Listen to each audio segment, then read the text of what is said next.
புதுச்சேரி வில்லியனூர் அருகே உள்ள தொண்டமாநத்தம் ஆனந்தம் நகர் பகுதியை சேர்ந்தவர் நடன சபாபதி. இவர் தனது இருசக்கர வாகனத்தில் அவரது பிள்ளைகள் ஜீவா, துவாரகேஷ் ஆகியோரை அழைத்துக் கொண்டு முத்தரையார்பாளையம் பகுதியில் உள்ள தனியார் பள்ளிக்கு அழைத்து சென்றுள்ளார்.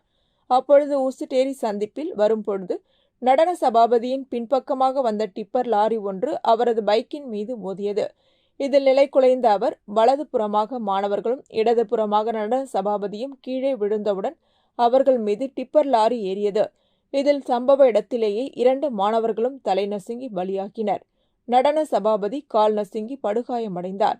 உடனே கதிர்காமம் அரசு மருத்துவமனைக்கு தீவிர சிகிச்சை பிரிவில் அனுமதிக்கப்பட்டு சிகிச்சை பெற்று வருகிறார். இந்நிலையில் இதனால் ஆத்திரமடைந்த அப்பகுதி மக்கள் டிப்பர் லாரியின் கண்ணாடிகளை உடைத்து சாலை மறியலில் ஈடுபட்டனர்.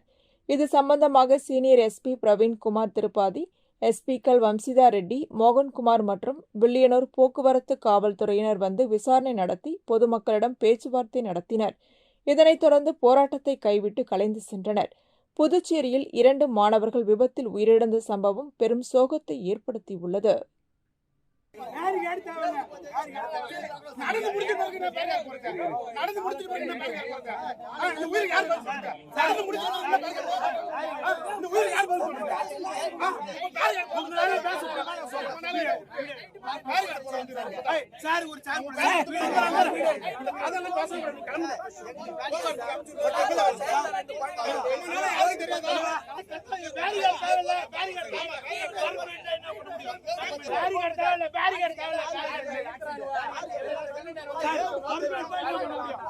வீடியோ